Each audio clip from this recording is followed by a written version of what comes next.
رسول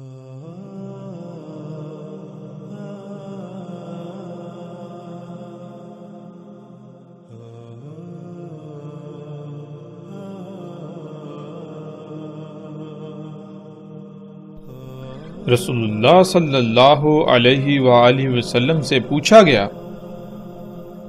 اور کس تیز رفتاری سے وہ کام کرے گا زمین میں، یعنی زمین میں اس کی تیز رفتاری کیا ہوگی؟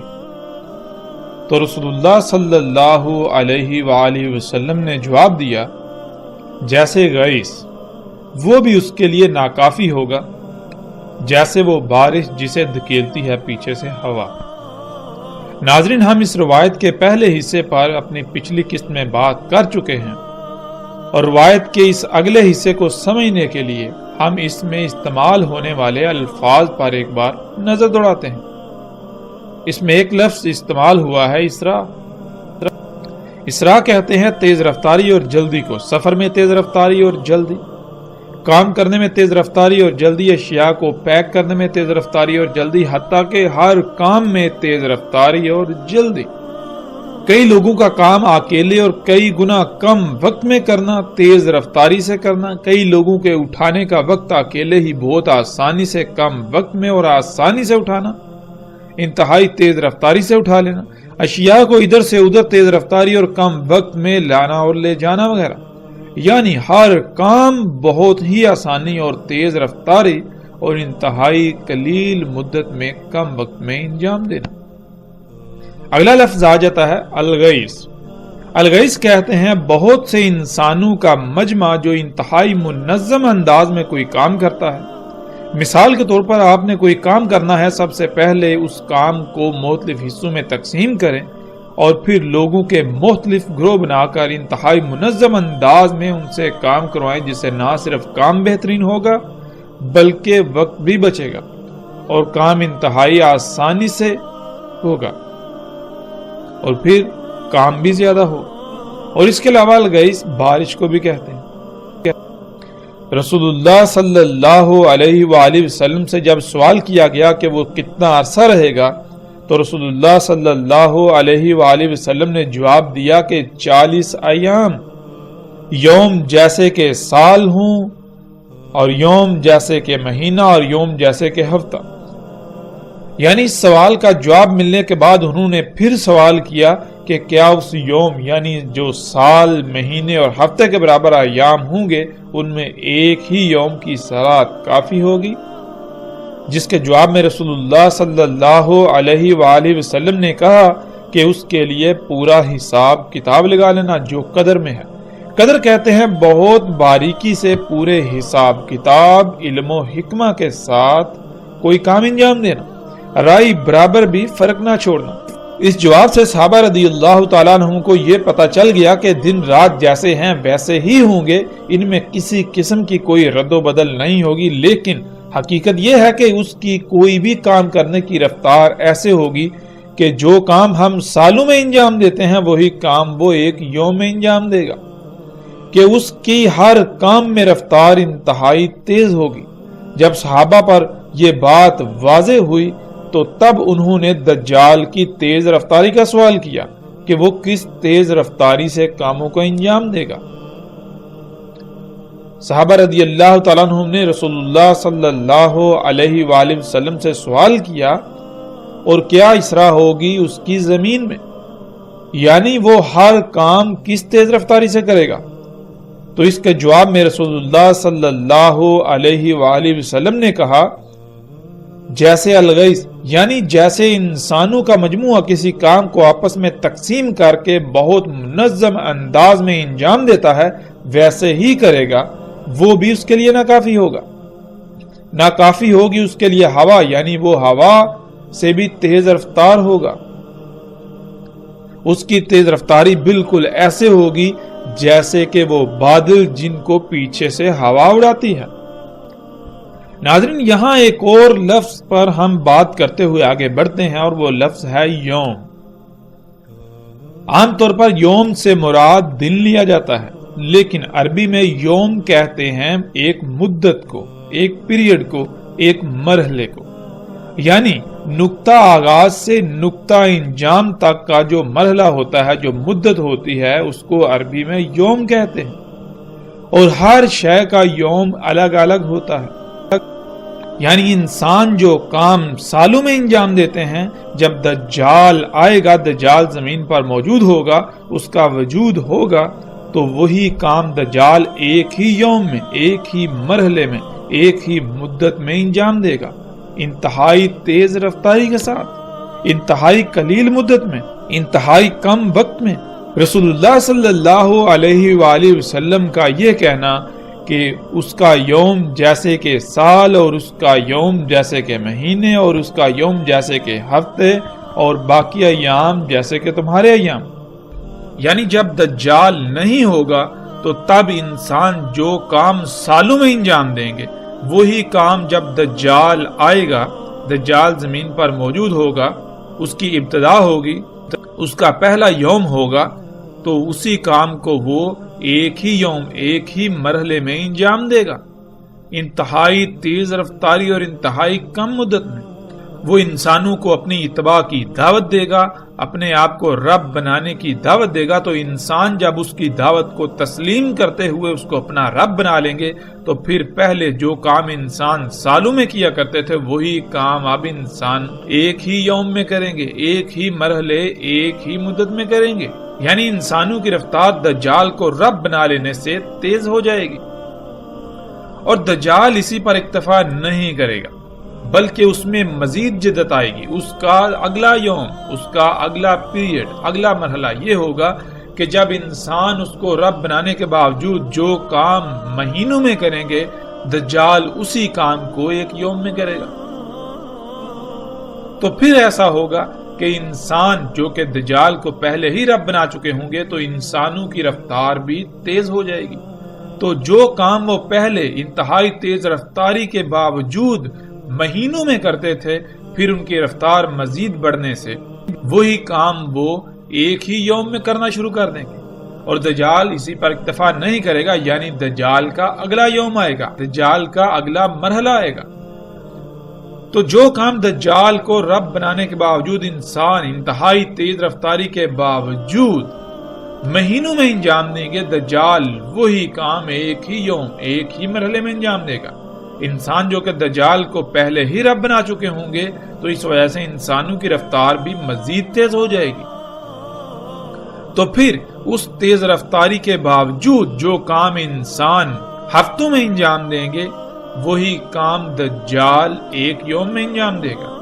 کیونکہ انسان دجال کو رب بنا چکے ہوں گے، تو اس وجہ سے انسانوں کی رفتار بھی مزید تیز ہو جائے گی، جس سے پھر دجال اور انسانوں کی تیز رفتاری کا فرق مٹ جائے گا۔ یعنی پوری دنیا دجال سے بھر جائے گی، اور پوری دنیا میں انسان کی بجائے دجال ہی کام کرے گا۔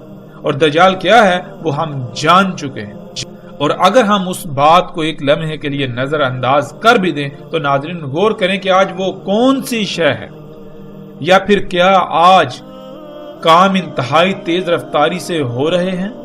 اگر ہو رہے ہیں تو وہ کون سی شے ہے، وہ کون سی چیز ہے جس کی وجہ سے کام انتہائی تیز رفتاری سے ہو رہے ہیں؟ وہی کام جو انسان پہلے سالوں میں کرتا تھا، پھر اس کے پاس ایسی صلاحیت آئی کہ اس نے وہی کام مہینوں میں کرنا شروع کر دیے۔ پھر اس تیز رفتاری کے باوجود انسان جو کام مہینوں میں انجام دیتا تھا، وہی ہفتوں میں، پھر مزید انتہائی تیز رفتاری کے باوجود جو کام ہفتوں میں انجام دیتا تھا، وہی کام ایک ہی یوم میں انجام دینا شروع کر دیا۔ اور پھر آج پوری دنیا میں سب کے سب کام انتہائی تیز رفتار ہو چکے۔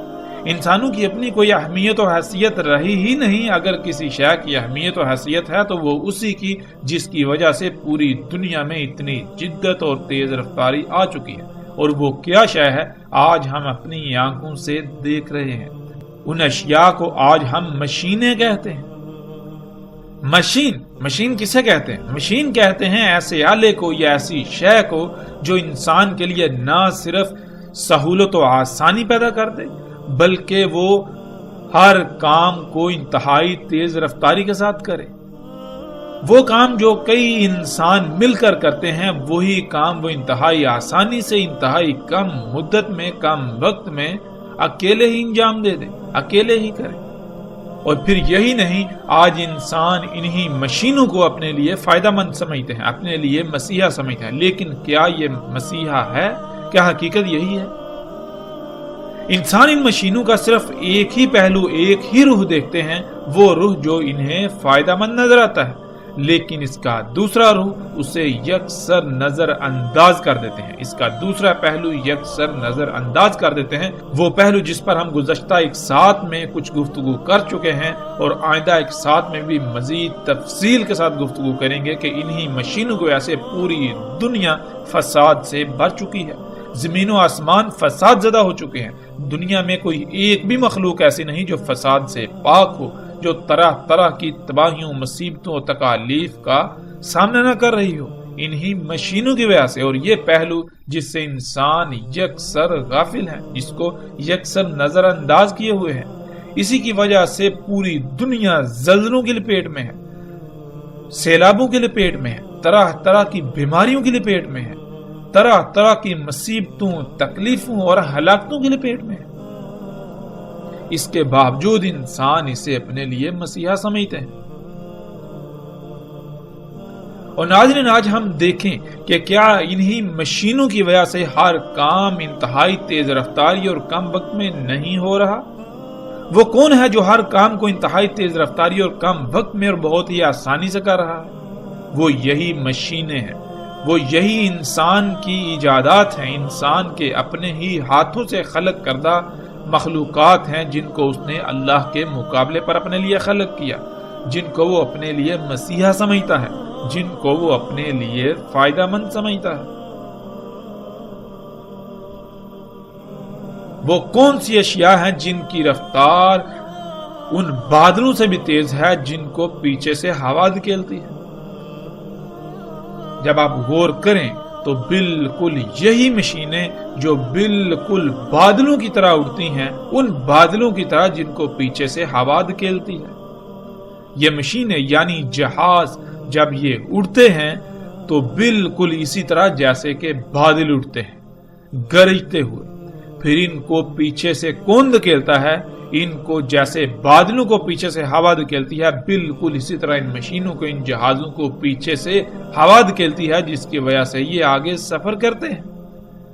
یہ انتہائی غیر معمولی الفاظ جو محمد علیہ السلام نے، رسول اللہ صلی اللہ علیہ وآلہ وسلم نے استعمال کیے، یہ دہلا دینے والے ہیں، یہ آج چونکا دینے والے ہیں۔ کیا کبھی ہم نے محمد رسول اللہ صلی اللہ علیہ وآلہ وسلم کے ان الفاظ میں غور کیا؟ ناظرین، یہاں ہم ایک اور پہلو پر بات کرتے ہوئے آگے بڑھتے ہیں، جو پہلو دنیا میں انسانوں کی اکثریت کے نزدیک عقیدے اور نظریے کی حیثیت رکھتا ہے۔ وہ یہ کہ وہ یہ سمجھتے ہیں اور پوری دنیا میں یہ پھیلا دیا گیا کہ دجال کا جو یوم سالوں جیسا ہوگا یا سال جیسا ہوگا، وہ اس وجہ سے ہوگا کہ دن رات اتنے بڑے ہو جائیں گے، کہ دن اتنا بڑا، اتنا لمبا ہو جائے گا کہ وہ 24 گھنٹے کی بجائے ایک سال میں مکمل ہوگا۔ یعنی جب سورج طلوع ہوگا تو اس کو غروب ہوتے ہوتے یا سورج کو ایک چکر مکمل کرتے ہوئے، ایک دن اور رات مکمل ہوتے ہوئے ایک سال جتنا عرصہ گزر جائے گا۔ پھر اسی طرح رفتار کم ہوگی تو مہینے میں، اور مزید کم ہوگی تو ہفتے میں، پھر مزید کم ہوگی تو زمین کی پھر وہی رفتار، یعنی پھر دن رات 24 گھنٹے کے ہو جائیں گے۔ لیکن کیا اس میں کسی قسم کی کوئی حقیقت ہے؟ جب ہم غور کریں تو اس میں نہ صرف حقیقت کا شائبہ تک نہیں، بلکہ یہ بات، یہ نظریہ، یہ عقیدہ انتہائی احمقانہ اور جاہلانہ ہے۔ پہلے ان لوگوں کا نظریہ یہ تھا کہ سورج زمین کے گرد گھومتا ہے اور سورج کی رفتار کم ہونے کی وجہ سے زمین پر ایک یوم سال جیسے ہو جائے گا، پھر سورج کی رفتار بڑھے گی تو ایک یوم مہینے جیسا، پھر مزید بڑھے گی تو ایک یوم جو ہے وہ ہفتے جیسا، پھر مزید رفتار بڑھے گی تو زمین پر جیسے پہلے 24 گھنٹے کے ایام ہوتے تھے ویسے ہی ہو جائیں گے۔ لیکن جب ان پر یہ حقیقت واضح ہوئی، یہ راز کھلا کہ سورج تو گھومتا ہی نہیں بلکہ زمین سورج کے گرد گھوم رہی ہے، تو پھر انہوں نے یہ نظریہ اپنایا، یہ نظریہ گڑا یہ بات پھیلائی کہ زمین جو ہے اس کی رفتار انتہائی کم ہو جائے گی، جس وجہ سے ایک دن اتنا لمبا ہو جائے گا جیسے کہ سال ہو. پھر اس کی رفتار میں تھوڑی تیزی آئے گی تو پھر ایک یوم یعنی ایک دن ایک مہینے جتنا لمبا ہو جائے گا. پھر مزید زمین کی رفتار بڑھے گی تو وقت سکڑے گا، جس سے پھر ایک دن ایک یوم ہفتے جیسے ہو جائے گا. پھر زمین واپس اپنی اسی رفتار پر آ جائے گی جیسے وہ پہلے تھی، جس وجہ سے باقی ایام پھر اسی طرح گزریں گے جیسے کہ 24 گھنٹے کے ہوتے ہیں. تو ایسا نظریہ و عقیدہ انتہائی جاہلانہ ہے جس کی کوئی بنیاد ہی نہیں ہے. اور جن لوگوں نے یہ بات کی، یہ نظریہ اخذ کیا، یہ عقیدہ اپنایا، یہ عقیدہ دنیا کے سامنے لائے، ان پر انتہائی افسوس ہی کیا جا سکتا ہے. وہ بالکل ایسے لوگ لگتے ہیں جن کا قرآن سے کسی قسم کا کوئی تعلق تھا ہی نہیں. انہوں نے اس کائنات کے نظام کو جیسے کہ مذاق سمجھا ہوا ہے. قرآن میں اللہ سبحانہ و تعالیٰ کہتے ہیں اس میں کچھ شک نہیں، ہر شے کو خلق کیا ہم نے قدر کے ساتھ، یعنی بہت باریکی سے، علم و حکمت کے ساتھ. اس کے علاوہ ہم پیچھے تفصیل کے ساتھ جان چکے ہیں کہ اللہ سبحانہ و تعالیٰ نے کہا تھا کہ زمین و آسمانوں کی مثال بالکل ایسی ہے، ہم نے ان کو بالکل اسی طرح خلق کیا جیسے کہ تم کو خلق کیا. تم اپنی ہی ذاتوں میں غور و فکر کرو، تم اپنی ہی ذاتوں کو جانو. جب تم اپنی ہی ذاتوں میں غور و فکر کرو گے تو جو بات تمہارے سامنے آئے گی بالکل اسی طرح ہم نے زمین و آسمانوں کو اور جو کچھ بھی ان کے درمیان ہے ان سب کو خلق کیا. تو جب ہم اپنی ہی ذاتوں میں غور و فکر کریں، جو کہ پیچھے تفصیل کے ساتھ گزر چکا ہے پچھلی ایک ساتھ میں، جب ہم اپنی ہی ذاتوں میں غور و فکر کریں تو ہمیں اپنی ہی ذاتوں میں ایک انتہائی غیر معمولی میزان ملتا ہے، توازن ملتا ہے. تمام کے تمام اعضاء جو کہ اپنے آپ میں الگ الگ مخلوقات ہیں، ان کو کسی نہ کسی مقصد کے لیے خلق کیا. جس مقصد کے لیے خلق کیا گیا ان کو ان کے مقامات پر رکھ دیا گیا، ان کو ان کی ذمہ داری کو پورا کرنے کے لیے جو ان کا مقام تھا اس پر فٹ کر دیا گیا.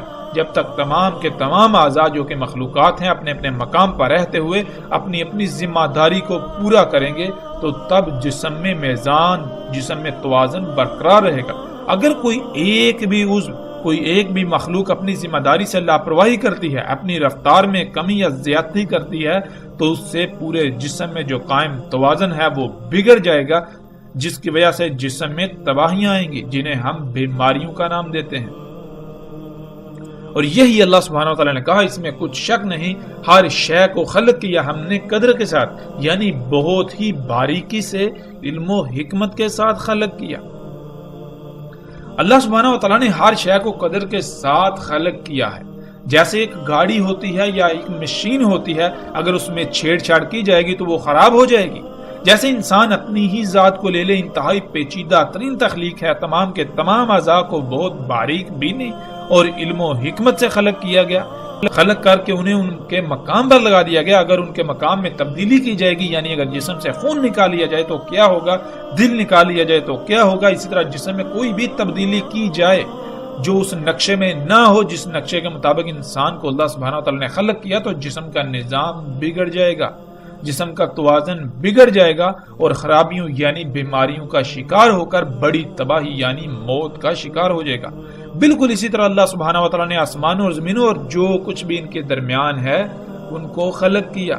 یہ سب کچھ تب تک ٹھیک رہے گا جب تک ہر شے فطرت پر رہے گی، یعنی ہر شے اسی مقام پر، اسی رفتار پر رہے گی، اسی ذمہ داری کو ہر لحاظ سے مکمل طور پر پورا کرے گی جس پر اللہ سبحانہ وتعالی نے انہیں لگا دیا ہوا ہے، جس پر اللہ سبحانہ وتعالی نے انہیں قائم کیا ہوا ہے. اگر کسی شے کو فطرت سے ہٹا دیا جائے گا، یعنی اللہ سبحانہ وتعالی کی مخلوقات میں تبدیلیاں کی جائیں گی، تو نظام بگڑ جائے گا، پھر تباہیاں ہی آئیں گی. پھر اسی طرح اللہ سبحانہ وتعالی سورہ روم کی آیت نمبر 30 میں کہتے ہیں، نہیں ہے تبدیلی اللہ کی خلق کے لیے، یعنی نہیں تبدیل کیا جا سکتا اللہ کی خلق کو. اللہ کی خلق تبدیلی کی متحمل ہے ہی نہیں. مطلب یہ کہ اگر آپ اللہ سبحانہ و تعالیٰ کی خلق جیسے اللہ سبحانہ و تعالیٰ نے کسی شے کو خلق کر دیا، اگر آپ اس میں کسی قسم کی تبدیلی کریں گے، اس میں کسی قسم کی رد و بدل کریں گے تو وہ شے ٹھیک نہیں رہے گی، اس میں توازن برقرار نہیں رہے گا، اس کا توازن بگڑ جائے گا، نتیجتاً وہ شے تباہی کے دہانے پر پہنچ جائے گی اور تباہ ہو جائے گی۔ اور پھر یہ بھی کہ اللہ سبحانہ و تعالیٰ اپنی سنت یعنی اپنی طریقے میں تبدیلی نہیں کرتا۔ اللہ سبحانہ و تعالیٰ نے تمام مخلوقات کو جیسے خلق کیا اور جس مقام پر رکھ دیا، جس لائن پر لگا دیا، اس میں رائی برابر بھی تبدیلی کی کوئی گنجائش نہیں۔ اللہ سبحانہ و تعالیٰ نے اپنی خلق میں تبدیلی کی گنجائش رکھی ہی نہیں۔ اللہ کی خلق تبدیلی کی متحمل ہے ہی نہیں۔ اگر تبدیلی کی جائے گی تو اللہ کی خلق پھر ٹھیک نہیں رہ سکتی، اس میں خرابیاں ہوں گی اور آخر کار وہ تباہ ہو جائے گی۔ اگر زمین اپنی رفتار میں ذرہ بھی کمی کرے تو پورے آسمان دنیا کا نظام بگڑ جائے گا، کیونکہ اللہ سبحانہ و تعالیٰ نے قرآن میں واضح کر دیا کہ اللہ سبحانہ و تعالیٰ نے میزان یعنی توازن قائم کیا ہوا ہے۔ جیسے گھڑی کی سیکنڈ والی سوئی کی رفتار کم یا زیادہ کر دی جائے تو اس سے منٹ اور گھنٹے کی سوئیاں بھی اسی رفتار سے تیز یا کم ہو جاتی ہیں، کیونکہ ان کا آپس میں بہت گہرا تعلق ہوتا ہے۔ بالکل اسی طرح ہمارا نظام شمسی اور اس کا ہماری کہکشاں سے، پھر ہماری کہکشاں کا پوری کائنات سے انتہائی گہرا تعلق ہے، انتہائی گہرا مضبوط مربوط ربط قائم ہے۔ اگر زمین اپنی رفتار میں کوئی رد و بدل کرتی ہے تو لا محالہ پورے آسمان دنیا، جس کا ہم ادراک بھی نہیں کر سکتے، کا توازن بگڑ جائے گا اور ہر شے تباہ ہو جائے گی، سیارے اور ستارے آپس میں ٹکرا جائیں گے۔ تو اس کے باوجود اگر کوئی انسان، اگر کوئی شخص ایسا عقیدہ و نظریہ رکھتا ہے کہ دن اتنا لمبا ہو جائے گا کہ سال جتنا لمبا ہو جائے گا، تو ایسے انسان کی عقل پر ماتم ہی کیا جا سکتا ہے۔ اور جب ہم قرآن میں غور و فکر کریں تو اللہ سبحانہ و تعالیٰ قرآن میں کیا کہتے ہیں؟ قرآن میں اللہ سبحانہ و تعالیٰ دیکھیں تو اس آیت میں کہتے ہیں، اور سلیمان کے لیے ہوا، اس کا صبح کا جانا، صبح کا کام، صبح کا سفر 1 مہینے کا، اور واپسی شام کا جانا یا شام کا کام وغیرہ 1 مہینے کا۔ ناظرین، اس آیت میں جو الفاظ استعمال ہوئے ان میں 2 الفاظ ایسے ہیں جن کو جاننا بہت ضروری ہے، غدو اور رواح۔ غدو کسے کہتے ہیں؟ غدو کہتے ہیں کہ جب صبح اندھیرا چھٹ کر روشنی ہو جاتی ہے، اس وقت سے لے کر سورج کے طلوع ہونے تک کا سفر۔ پھر اسی طرح رواح، رواح کہتے ہیں کہ سورج ڈھلنے سے لے کر، یعنی جب سورج ڈھل جاتا ہے اس کی روشنی بالکل مدھم پڑ جاتی ہے، زمین پر ٹھنڈک کا احساس ہونا شروع ہو جاتا ہے، اس وقت سے لے کر سورج کے غروب ہونے تک کا وقت۔ اگر پوری دنیا میں دیکھا جائے تو پوری دنیا میں جو زیادہ سے زیادہ غدو اور رواح بنتا ہے وہ 1 آدھے گھنٹے سے زیادہ وقت کا نہیں بنتا۔ اگر آپ زیادہ سے زیادہ چھلانگی لگائیں گے تو آپ 2 گھنٹے سے اوپر جا سکتے ہی نہیں۔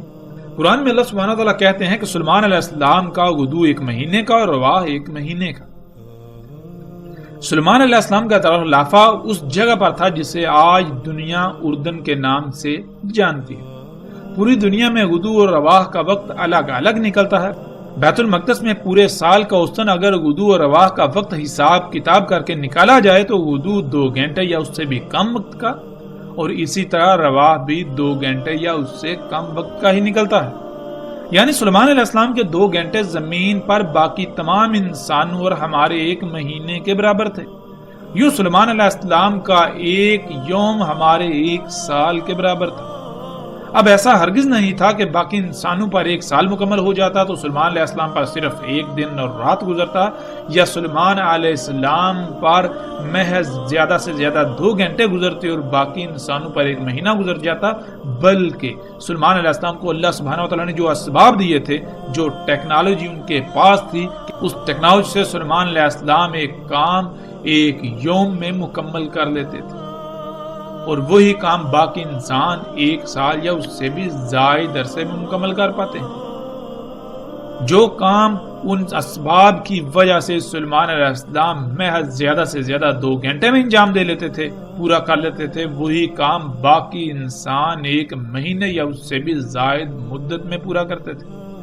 دن اور رات سلیمان علیہ السلام کے لیے بھی 24 گھنٹے کی ہی تھے جیسے کہ باقیوں کے لیے تھے۔ ناظرین، جیسے جیسے رفتار بڑھتی جاتی ہے وقت سکڑتا جاتا ہے، اور جیسے جیسے رفتار کم ہوتی ہے وقت لمبا ہوتا جاتا ہے۔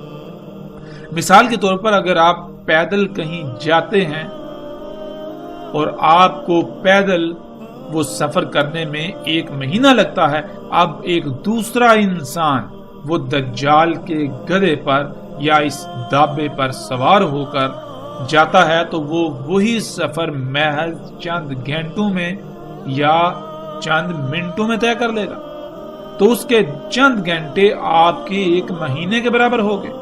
جو کام آپ نے 1 مہینے میں کیا وہی کام اس دوسرے شخص نے محض چند گھنٹوں میں کر لیا۔ ناظرین، ایسا کیوں اور کیسے ہوا؟ آپ نے جو سفر کیا آپ کی رفتار بہت کم تھی، جس کی وجہ سے آپ کو منزل تک پہنچنے میں 1 مہینہ لگا۔ اگر آپ کی رفتار جو تھی اس سے بھی کم ہو جائے تو آپ کو پھر مزید اور زیادہ وقت لگے گا۔ آپ کی رفتار کم تھی جس وجہ سے آپ کو اتنا وقت لگا، لیکن آپ کی بجائے جو دوسرا شخص تھا، دوسرا انسان تھا جس نے دجال کے گدھے کو اختیار کیا، جس نے مشین کو اختیار کیا، وہ محض چند گھنٹوں میں وہی سفر طے کر گیا۔ اس لیے کیونکہ اس کی رفتار آپ سے کئی گنا زیادہ تھی۔ جیسے جیسے رفتار بڑھتی ہے وقت سکڑتا چلا جاتا ہے، اور اگر کسی انسان کے پاس ایسی ٹیکنالوجی ہو جس سے اس کی رفتار اتنی بڑھ جائے کہ جو وقت کی رفتار سے تجاوز کر جائے تو اس کے لیے وقت تھم جائے گا، وہ انسان کوئی بھی کام بغیر وقت کے گزرے کر سکے گا۔ ناظرین، اب ان سب حقائق کے باوجود اگر کوئی شخص پھر بھی یہ کہے کہ دجال کا جو یوم سال کے برابر ہوگا یا مہینے کے برابر یا ہفتے کے برابر ہوگا، وہ اس وجہ سے ہوگا کہ دن رات اتنا لمبے ہو جائیں گے، اور اگر پھر بھی اس سب کے باوجود یہ بات مان لی جائے تو پھر رسول اللہ صلی اللہ علیہ وآلہ وسلم نے یہ کیوں کہا کہ اس کا یوم تمہارے سال جیسا ہوگا؟ مطلب یہ کہ اس کا یوم الگ ہے، اس کے یوم کی کیلکولیشن حساب کتاب الگ ہے، اور تمہارے یوم تمہارے ایام کا حساب کتاب الگ ہے۔ تمہارے ایام کا حساب کتاب جو کہ یہ دن رات 24 گھنٹے کے ہیں یہ بھی موجود رہے گا، اور اس کا یوم بھی موجود ہوگا، دونوں موجود ہوں گے، اور دونوں کا آپس میں تقابل اگر کیا جائے تو اس کا یوم تمہارے 1 سال جیسا ہوگا۔ اس سے جو بات ہر لحاظ سے سامنے آتی ہے وہ یہی ہے کہ کوئی ایسی شے زمین پر آئے گی، ایسی شے سامنے آئے گی، ایسی شے ایجاد ہوگی جس سے رفتار انتہائی تیز ہو جائے گی۔ رفتار کے بڑھنے سے، رفتار کے تیز ہونے سے وقت سکڑ جائے گا۔ جو کام تم پہلے سالوں میں انجام دیتے وہی کام تم بہت کم مدت میں 1 ہی یوم میں انجام دے لو۔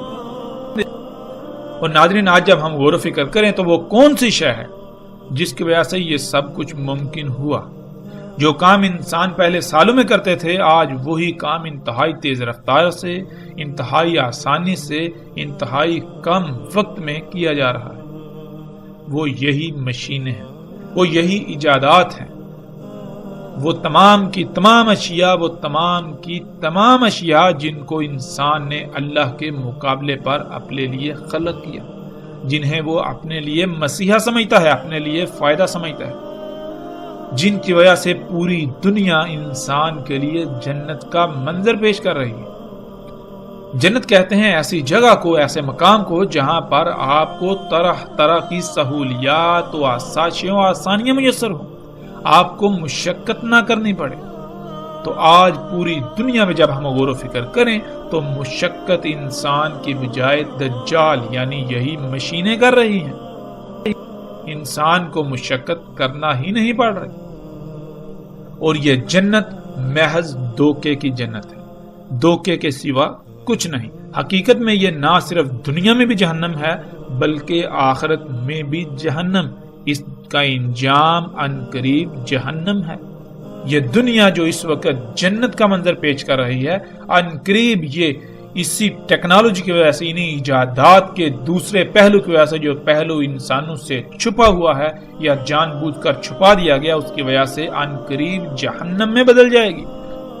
ناظرین، اسی روایت کے اگلے حصے میں رسول اللہ صلی اللہ علیہ وآلہ وسلم نے کہا، پس آئے گا قوم پر یعنی لوگوں پر، پس انہیں دعوت دے گا یعنی کہ مجھے اپنا رب بناؤ، انسان کی انہی خلق کردہ طرح طرح کی اشیاء سے اپنی ضروریات پوری کرو، ان سے اپنی حاجات پوری کرو، انہی پر توکل کرو، اپنے تمام کاموں کے لیے، اپنے ہر عمل کے لیے انہی مشینوں پر، انہی ایجادات پر، انہی اشیاء پر انحصار کرو۔ پس وہ اس کی اس دعوت کو تسلیم کر کے اسی کے ساتھ اپنے اعمال کو انجام دیں گے اور اس کی اس دعوت کو قبول کر لیں گے، اس کو قبول کر لیں گے۔ جب ایسا ہوگا تو پس امر کیا جائے گا آسمان کو، پس وہ برسے گا، اور اسی سے امر کیا جائے گا زمین کو، ارض کو، پس وہ اس امر سے اگائے گی۔ ناظرین، اس کی دعوت کیا ہے، کیسے دعوت دیتا ہے، اس کا ذکر دجال کے راس والی روایت میں گزر چکا، اور جو اس کی دعوت کو قبول کرتے ہیں یعنی اللہ پر توکل کی بجائے ٹیکنالوجی پر، انہی ایجادات پر، انہی اشیاء پر توکل کرتے ہیں، تو ان کے لیے آسمان کو کیسے حکم دیا جاتا ہے بارش کا اور کیسے برستی ہے، اس کا جواب جاننے کے لیے ہم پہلے ایک بنیادی بات کو سمجھ لیتے ہیں۔ اللہ سبحانہ و تعالیٰ نے قرآن میں، اپنی کتاب میں، جو کہ اللہ کی یہ کائنات ہے، اس میں بار بار غور و فکر کرنے کا حکم دیا، اپنی آیات میں بار بار غور و فکر کرنے کا حکم دیا، جو کہ اللہ کی تمام کی تمام مخلوقات ہیں، اور قرآن کھول کھول کر یہ بات واضح کرتا ہے کہ آسمانوں اور زمینوں میں جو کچھ بھی ہے سب کا سب اللہ کی آیات ہیں، ان سب میں غور و فکر کرنے کا حکم دیتا ہے۔ جب تک ہم غور و فکر نہیں کریں گے تب تک ہم پر یہ واضح نہیں ہوگا کہ اگر دجال آسمان کو بارش برسانے کا حکم دے گا تو وہ کیسے دے گا، اور پھر جب ہمارے پاس علم نہیں ہوگا تو ہمارے لیے سوائے گمراہی کے اور کوئی راستہ نہیں ہوگا۔ ہم لاکھ یہ دعوے کریں کہ ہم دجال کی غلامی نہیں کریں گے، ہم اس کی غلامی کو اختیار کر لیں گے اور ہمیں اس کا علم بھی نہیں ہوگا۔ ہم اپنے خیالاتی اور تصوراتی دجال کے انتظار میں رہیں گے، لیکن حقیقت میں ہم دجال کو اپنا رب بنا چکے ہوں گے۔ ہم میں ایمان کی رائے بھی نہیں ہوگی اور ہمیں اس کا اندازہ بھی نہیں ہوگا، ہم الٹا خود کو قوی مومن سمجھ رہے ہوں گے۔ علم نہ ہونے کی وجہ سے بے بنیاد اور باطل عقائد کو اپنے دماغ میں محفوظ رکھ کر نہ صرف خود گمراہ ہوں گے بلکہ دوسروں کی گمراہی کا بھی سبب بنیں گے۔ اس لیے اگر ہم چاہتے ہیں کہ ہم حقیقتاً ایسے اللہ پر ایمان لائیں جیسے کہ ایمان لانے کا حق ہے، تو ہمیں اللہ کی آیات میں غور و فکر کرنا پڑے گا۔ ہم اپنی ہی ذات میں غور و فکر کریں اور جانیں کہ اگر انسان کو کوئی حکم دیا جائے تو اس کا ذریعہ کیا ہوگا، انسان کو کوئی کام کرنے کا حکم کیسے دیا جاتا ہے۔ اس کے لیے جو بات کھل کر واضح ہوتی ہے وہ یہ کہ بنیادی طور پر انسان کو کسی کام کا حکم دینے کے لیے 3 طریقے ہیں۔ زبان سے حکم دیا جائے یعنی آواز کی صورت میں، لکھ کر حکم دینا، اشارے کے ذریعے حکم دینا۔ ان کے علاوہ کوئی چوتھا ذریعہ ایسا نہیں ہے کہ جو تمام انسانوں میں مشترک ہو۔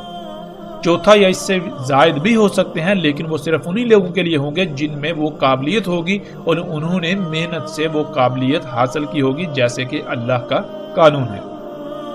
اب اگر آواز کی صورت میں یا لکھ کر کسی انسان کو کوئی حکم دیا جائے گا تو وہ بھی صرف اسی زبان میں ہی دیا جا سکتا ہے جو زبان وہ سمجھنے کی صلاحیت رکھتا ہے۔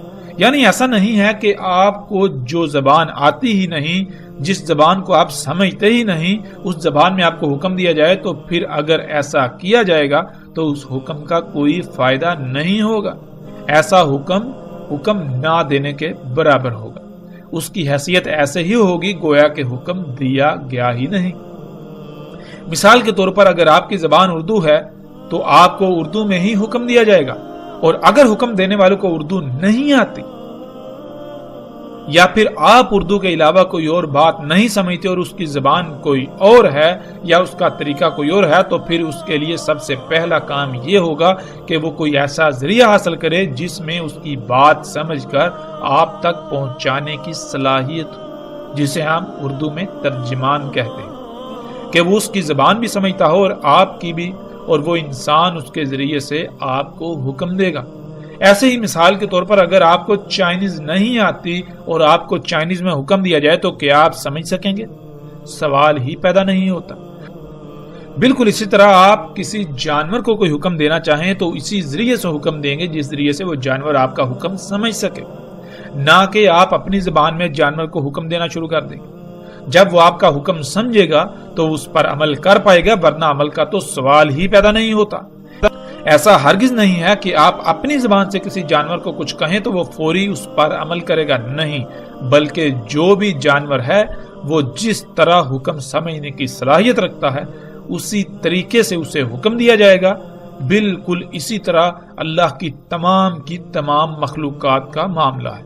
اللہ سبحانہ و تعالیٰ نے یہ قانون بنا دیا، اسی قانون کے مطابق اللہ سبحانہ و تعالیٰ اس پوری کائنات کا نظام چلاتے ہیں، اسی قانون کے مطابق اللہ سبحانہ و تعالیٰ تمام مخلوقات کو امر کرتے ہیں۔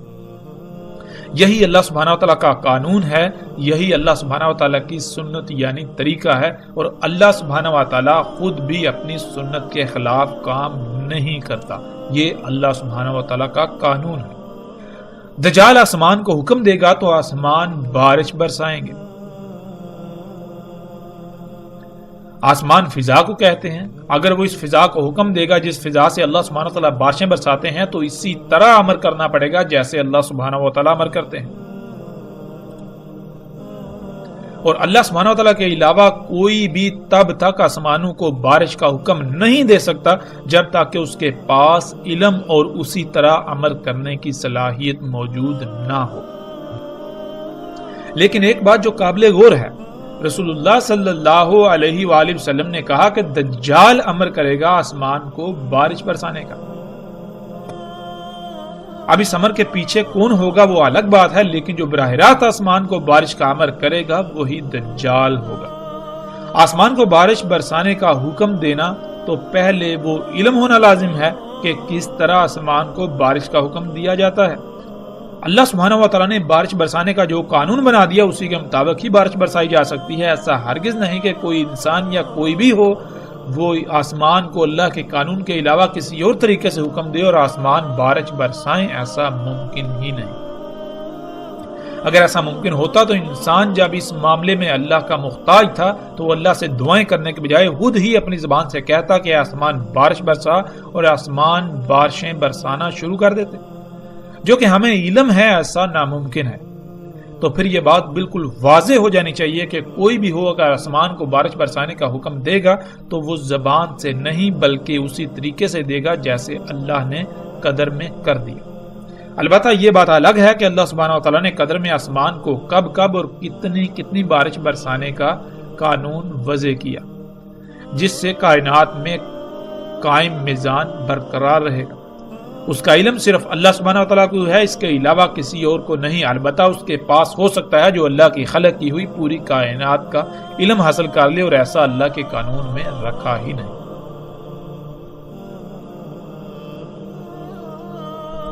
اب اللہ کے علاوہ جو کوئی بھی یہ صلاحیت حاصل کر لے گا جس سے بارشیں برسائی جا سکتی ہیں، تو جب وہ اپنی مرضی سے آسمان کو جب چاہے بارش برسانے کا حکم دے گا، امر کرے گا، تو اس سے ایسا قطعاً نہیں کہ کائنات میں کوئی خرابی نہ ہو۔ کائنات میں قائم توازن بگڑ جائے گا۔ آسمانوں میں جو اللہ سبحانہ وتعالیٰ نے میزان قائم کیا، جو زمین میں میزان قائم کیا، وہ بگڑ جائے گا۔ بادلوں کا نظام درہم برہم ہو جائے گا، آب و ہوا کا نظام درہم برہم ہو جائے گا، موسموں کا نظام بگڑ جائے گا۔ پھر طوفان، آندیاں، بغیر وقت کے بارشیں اور موسموں میں غیر معمولی تغیر و تبدل واقع ہوگا۔ آج آسمان کو حکم دیا جا رہا ہے اور بارشیں برسائی جا رہی ہیں، اور یہ کیسے ممکن ہوا؟ اور کون ہے جو آسمان کو بارشیں برسانے کا حکم دیتا ہے؟ وہ یہی مشینیں ہیں، وہ یہی ٹیکنالوجی ہے جسے رسول اللہ صلی اللہ علیہ وآلہ وسلم نے دجال کہا، جسے آج ہم ہارپ کا نام دیتے ہیں، اور اس کے علاوہ ایک دوسرا طریقہ جسے کلاؤڈ سیڈنگ یعنی بادلوں کی بوائی کا نام دیا جاتا ہے۔ ہارپ یہ ایک ایسی مشین ہے جس میں نہ صرف موسموں میں چھیڑ چھاڑ کرنے کی صلاحیت ہے بلکہ اس کے علاوہ انتہائی غیر معمولی امور انجام دینے کے لیے اس میں صلاحیتیں موجود ہیں۔ اور اس کے علاوہ جو دوسرا طریقہ ہے جس سے بارشیں برسائی جا رہی ہیں، یہ طریقہ انتہائی آسان اور سستا ترین طریقہ ہے۔ یہ 3 اشیاء یعنی سلور آیوڈائڈ، نمک، ڈرائی آئس یعنی جمی ہوئی کاربن ڈائی آکسائڈ گیس کے مرکب کو بذریعہ پمپوں یا جہاز سے فضا میں بلندی پر بادلوں کے مقام پر چھڑکا جاتا ہے، جس سے اس جگہ پر درجہ حرارت اتنا کم ہو جاتا ہے کہ وہاں بخارات پانی میں تبدیل ہو جاتے ہیں۔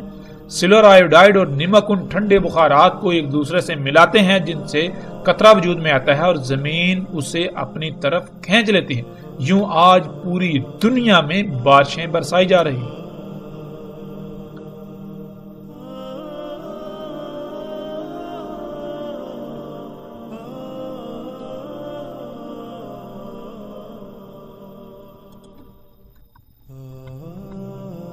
اور پھر رسول اللہ صلی اللہ علیہ وآلہ وسلم نے یہ بھی کہا تھا کہ زمین کو امر کرے گا پس وہ اگائے گی۔ تو پیچھے الحمدللہ ہم نے جان لیا کہ اللہ کی ہر خلق کو ویسے ہی حکم دیا جائے گا جیسے اللہ سبحانہ وتعالی نے قدر میں کیا ہے۔ اس کے قانون کے خلاف کوئی کام نہیں ہو سکتا، تو زمین کو اگر اگانے کا حکم دیا جائے گا تو بالکل اسی طرح حکم دیا جائے گا جیسے اللہ سبحانہ وتعالی حکم دیتے ہیں۔ ایک تو اللہ سبحانہ وتعالی نے بیج کے ڈی این اے یعنی زمین کے اگانے کی تمام اشیاء کے بیجوں میں زمین کے لیے وہ حکم رکھ دیا، وہ معلومات رکھ دی، اور دوسرا اس کے علاوہ جو زمین میں ایسی صلاحیتیں رکھی ہیں جس سے زمین اگانے کے قابل ہوتی ہے، وہ اللہ سبحانہ وتعالی کا امر کہلاتا ہے جس سے زمین اگاتی ہے۔ آج زمین کو نہ صرف حکم دیا جا رہا ہے بلکہ زمین اگا بھی رہی ہے، اور زمین کو یہ حکم فصلوں کے بیجوں میں اللہ سبحانہ وتعالی کے رکھے ہوئے نقشے میں رد و بدل کر کے دیا جا رہا ہے، اور زمین کو اگانے کی صلاحیت بھی خلق کر کے دی جا رہی ہے۔ اور یہ سب کیسے ممکن ہوا؟ صرف اور صرف ٹیکنالوجی کی وجہ سے، انہی مشینوں، انہی ایجادات کی وجہ سے جنہیں محمد علیہ السلام نے، محمد رسول اللہ صلی اللہ علیہ وآلہ وسلم نے دجال کہا۔ آج پوری دنیا میں زمین سے نباتات اگانے کے لیے زمین کو امر کیا جاتا ہے، اور جس سے امر کیا جاتا ہے وہ یہی ٹیکنالوجی ہے، یعنی جدید سائنسی ایجادات جنہیں ہم ایگریکلچر ٹیکنالوجی کا نام دیتے ہیں۔ کھیتی باڑی میں موجودہ اور آئندہ آنے والے تمام کے تمام ذرائع جو غیر فطری ہیں، جن میں مختلف مشینری، کھادیں، ادویات، سپرے اور کئی قسم کے کیمیکلز اور جنیاتی بیج وغیرہ شامل ہیں۔